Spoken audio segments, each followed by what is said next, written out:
Hello, cinephilers. Welcome back to the channel. So today I came across a trailer for a documentary for Mary J. Blige, and I was like, let's check it out. And while I'm checking it out, I should do a reaction to it because it's been a while. So let's watch this trailer for Mary J. Blige's documentary. And I grew up listening to her. What's the 411? You know, the 411 and her whole romance with Casey from Jodeci, and okay, yeah, let's just. I'm a 90s kid. Ooh, going down. The only thing I think that kept us guided was the music.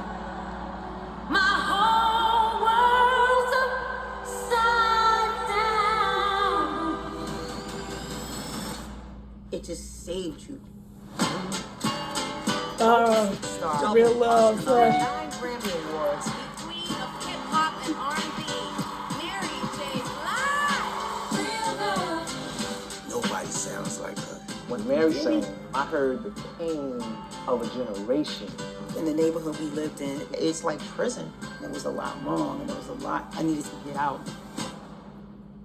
Good shit. Why I had that pen. Sleep don't come easy. My life is probably my darkest album. Had one of the darkest times I've had.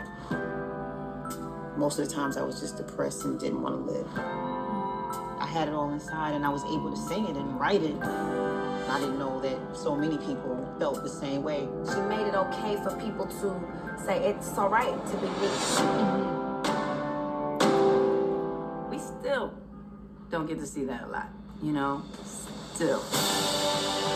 Ooh, baby, I'm going down. If you're here tonight, you're a Mary J. Blige fan. I'm going down. You have been tested. You have been tried. My whole world's And you have been proven. A lot of young black women could relate to where she came from. She gave us a face. She gave us a name. You did something really powerful by inspiring each other to want to live to see another day.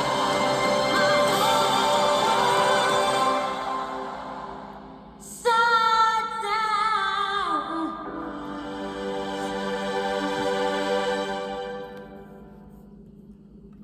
Okay.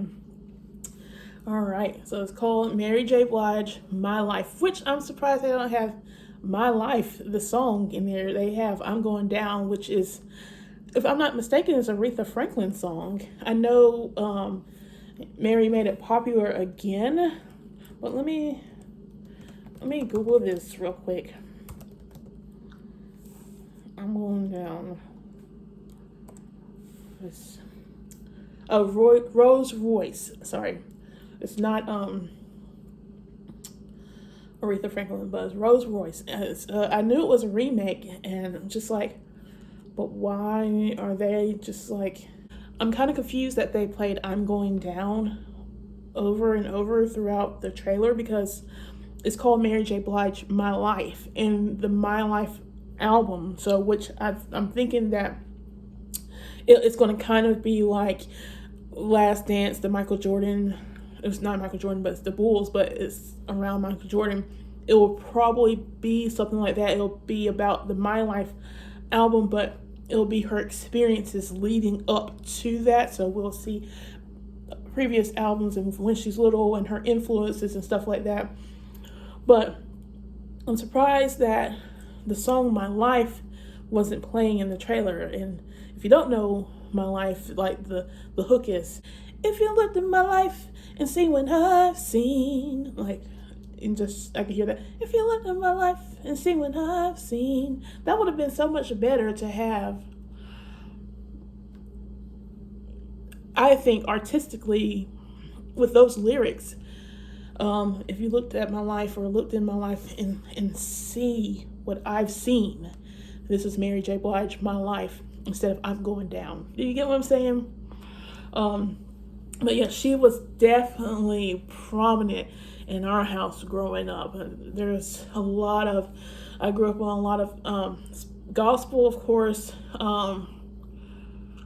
but R&B and neo soul, type sounds. Stevie Wonder's hands down number one. Anita Baker. Patti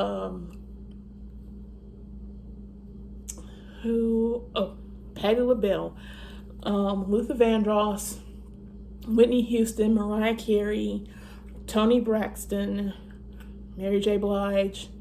I mean, the list can go on and on and on. And she's definitely, someone who struggled. This is something I remember about Mary J. Blige, and she's kind of like, how Keisha Cole. She was more modern, but Keisha Cole is like an old act now too.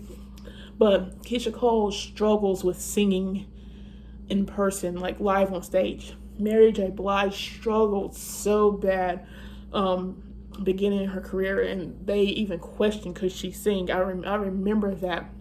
And I even remember my mom, like, one of the comparisons was like, my mom was always like, Anita Baker, hands down, is the one singer who sounds just like the track when she goes out on the stage. And that was like the standard for us growing up and being singers. And I don't know if y'all know that about me. Don't know a lot about me on this channel, but that is something my sister and I, we both sing. We grew up singing in church.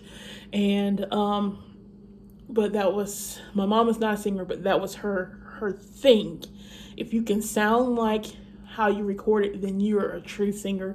It didn't take all these things to enhance your voice or whatever. But eventually Mary got there. I think there's just a lot of stage fright, because there's a lot of things that happens to a singer and your voice. Like, I could be sitting here singing normally, and then when you get in front of people, nerves, your throat dries, just like a lot of things. That's why it's important to exercise your vocals and do ear training and stuff like that. So when nerves and all those things come in, you have all the training and the foundation there so that you won't veer off. And if a singer gets off one or two times, or during a performance, and they're not always perfect, I get it, because your voice is it is an instrument, and it has to stay warmed up, and it cannot be overused. Mariah Carey, girl, you're one of my favorites, but girl.